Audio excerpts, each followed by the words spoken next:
Kasaysayan ng lahing kay ganda, puno ng kulay at saya. Bayanihan at pagsulong hindi kailanman malilimutan.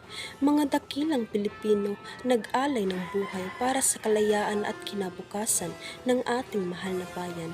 Mula sa mga bayani, kagitingan, tapang at talino, kami humuhugot ng lakas sa pag-abot ng aming mga pangarap. Si Rizal ang dakilang manunulat, nagsusulat ng kamalayan at pag-asa. Si Bonifacio ang mandirigma, nag-aaklas para sa kalayaan ng masa. Bawat salita at tugma ng tula, naglalakbay ang aming pagkakailanlan.